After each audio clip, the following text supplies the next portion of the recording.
아침 햇살이 막 떠오르며 약한 햇빛이 강남의 높은 빌딩 사이를 비집고 들어와 거리에 희미한 빛을 드리웠다. 김태수 씨, 72세는 조심스럽게 빗자루를 들고 인도 위에 떨어진 마른 나뭇잎을 쓸었다. 굳은 살이 박힌 손으로 빗자루를 들고 쓸어내리는 동작은 이미 익숙한 리듬이 되어 있었다.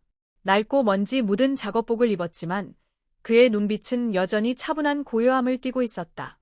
뒤에서 구두 소리가 또각또각 울려 퍼졌다. 한민주는 세련된 정장을 입고 손에 커피잔을 든 채 김씨 옆을 지나갔다. 그는 잠시 멈추어 김씨를 힐끗 보더니 경멸 섞인 한마디를 내뱉었다. 할아버지, 평생 쓰레기나 쓸면서 사는 게 창피하지도 않으세요. 김씨는 잠깐 고개를 들었다. 그의 눈에는 피로가 가득했지만 화는 나지 않은 모습이었다. 그는 고개를 숙이며 조용히 대답했다. 어떤 일이든 가치가 있는 법이란다. 민주는 비웃으며 쓴웃음을 지었다. 뒤이어 걸어오던 동료 최지은에게 크게 말했다. 아, 지은아, 이분 자기가 위로하는 것 같지 않냐. 정말 웃기지 않아? 지은은 눈썹을 치켜올리며 냉소적으로 웃었다. 뭐, 다른 일은 할 줄 모르는 거겠지. 평생 쓰레기와 함께 살다가 끝나겠네. 그들의 말은 고요한 아침 공기를 울리며 마치 보이지 않는 칼날처럼 김씨의 마음을 찔렀다. 하지만 그는 아무 말 없이 빗자루 손잡이를 꼭 잡은 채 조용히 서 있었다. 두 젊은이가 멀어져가는 모습을 올려다보는 그의 눈빛에는 분노가 아니라 인내와 약간의 슬픔이 담겨 있었다. 그는 고개를 숙이고 다시 자신의 일에 몰두했다. 산들바람이 지나가며 속삭이는 듯했다. 그들이 하는 말도 그냥 바람처럼 지나가는 거야. 아침 햇살 아래 김씨의 구부정한 뒷모습은 부당함 속에서도 끈기와 인내를 상징하는 모습이 되었다. 그의 마음은 아프지만 그는 끝내 묵묵히 자신의 길을 걸어가고 있었다. 아침 그날 김태수 씨의 일은 여전히 조용히 이어지고 있었습니다. 매일 몇 시간씩 청소하며 건물 입구 복도를 닦고 쓸고 하는 그의 일상이었죠.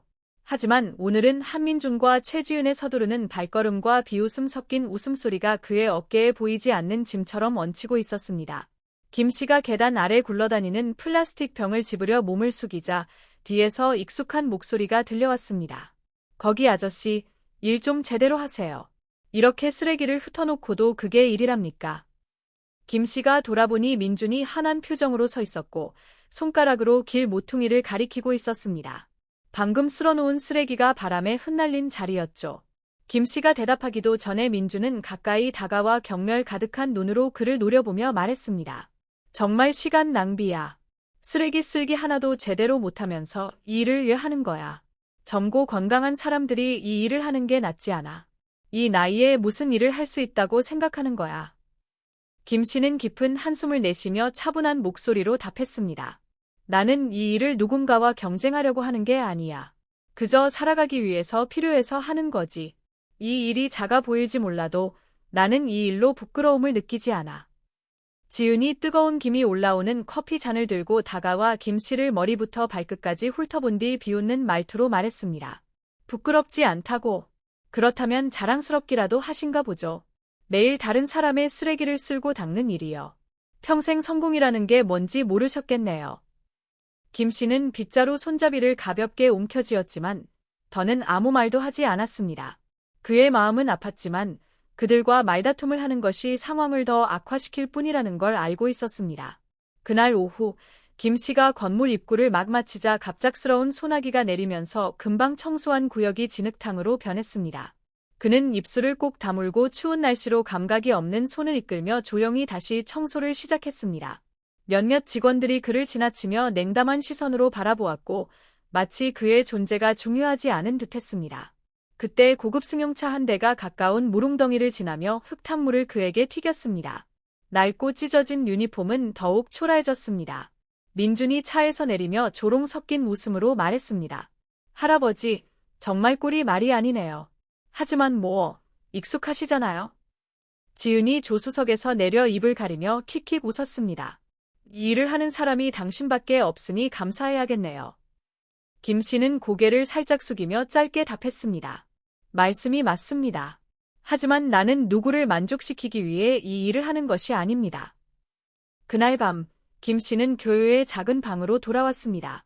10제곱미터 남짓한 방은 낡은 침대와 작은 탁자 하나를 겨우 놓을 수 있는 공간이었습니다. 그는 간단한 음식이 든 봉지를 탁자 위에 놓으며 하루 종일 들었던 독서를 떠올리며 한숨을 내쉬었습니다. 그의 눈길이 침대 모퉁이에 놓인 사진으로 향했습니다. 몇 년 전 가족과 함께 찍은 사진이었습니다. 그 당시 그의 가족은 행복했지만 지금은 그 혼자 남아 있었습니다. 그의 아들은 산업재해로 세상을 떠났고 그의 아내는 병으로 세상을 떠난 지 오래되지 않았습니다. 아픈 기억이 떠올라 그의 눈시울이 붉어졌습니다. 난 아직 살아있어. 앞서간 사람들을 위해 더 노력해야 해. 그는 속삭이며 눈을 감고 산더미처럼 쌓인 어려움 속에서도 작은 평화를 찾으려 애썼습니다. 다음 날 아침, 김 씨는 평소처럼 건물로 돌아왔습니다. 하지만 청소를 시작하자마자 쓰레기통이 누군가에 의해 일부러 엎어져 있는 것을 발견했습니다. 근처에 서 있는 민준과 지은은 아무 상관없는 척했지만 그들의 비웃는 눈빛은 사실을 숨길 수 없었습니다. 민준이 어깨를 으쓱하며 말했습니다. 아저씨가 떨어뜨렸나 보네요. 다음부터는 더 조심하세요. 어차피 청소에 익숙하시잖아요.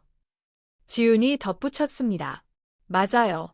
아저씨가 이 일을 계속할수록 우리는 이런 삶을 살지 않는 것에 더 감사하게 되네요. 처음으로 김 씨의 손이 공중에서 멈췄습니다. 그러나 화를 내는 대신 그는 슬픈 미소를 지으며 대답했습니다. 고마워요. 여러분의 말이 나를 더 강하게 만들어줄 거예요.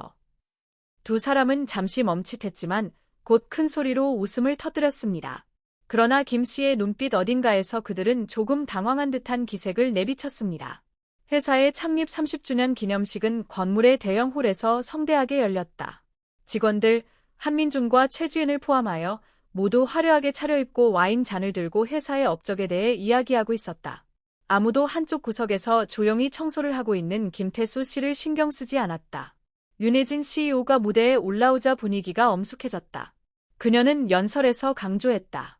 오늘은 단순히 회사의 성공을 기념하는 날이 아니라 우리가 오늘날 가질 수 있는 모든 것의 기초를 놓아주신 한 분께 감사를 드리는 날입니다.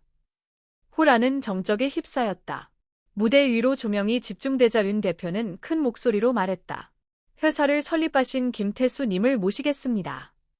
모두 놀라움에 휩싸였다. 한민준과 최지은은 김 씨를 바라보며 눈이 희둥그레졌다. 평범한 모습으로 무대에 오르는 김 씨의 눈빛은 자신감으로 빛났다. 민준은 더듬거리며 말했다. 설마, 저분이 그냥 청소하시는 분 아니었어? 지은은 고개를 숙이고 얼굴을 들지 못했다. 무대 위에서 김 씨는 마이크를 들고 낮고 따뜻한 목소리로 말했다. 안녕하세요, 여러분. 저는 이 회사를 설립한 김태수입니다. 몇 년 전, 저는 뒤로 물러나 작은 일을 선택했습니다. 제가 꿈꾸었던 가치를 관찰하기 위해서요. 오늘 저는 중요한 교훈을 나누고 싶습니다. 인간의 진정한 가치는 지위나 직업에 있지 않고 우리가 서로를 대하는 방식에 있습니다. 그는 맨손으로 창업한 여정, 이기 속에서 회사를 지키기 위해 겪은 어려움, 그리고 청소 직원이 되기로 한 이유에 대해 이야기했다. 그것은 가난해서가 아니라 사람들이 중요하지 않다고 여기는 것들에 대해 어떻게 대하는지 이해하고 싶었기 때문이었다. 한민준과 최지은은 그동안 자신들이 김 씨를 대했던 방식을 떠올리며 자존심에 큰 상처를 입었다. 기념식이 끝난 후 두 사람은 김 씨를 찾아가 고개를 깊이 숙이며 말했다. 김 선생님, 죄송합니다. 겉모습만 보고 선생님을 판단했던 제 잘못을 용서해 주세요. 김 씨는 미소를 지으며 부드럽지만 단호한 눈빛으로 말했다. 저는 당신들을 탓하지 않습니다. 중요한 것은 사과의 말이 아니라 앞으로 당신들이 어떻게 변할 것인가입니다. 삽사인 열린 결말. 연설 후 윤혜진 대표는 김 씨에게 다시 리더의 역할로 돌아와 회사의 인문적 가치를 이끌어 달라고 요청했다. 김 씨는 잠시 침묵하며 생각에 잠겼다. 내가 내부에서 변화를 주기 위해 돌아와야 할까? 아니면 단순한 삶을 계속하며 행동으로 영감을 주어야 할까? 이 질문은 이야기를 듣는 당신들에게 맡기겠습니다. 그의 시선은 군중들을 훑으며 각자에게 교훈을 남기는 듯했다.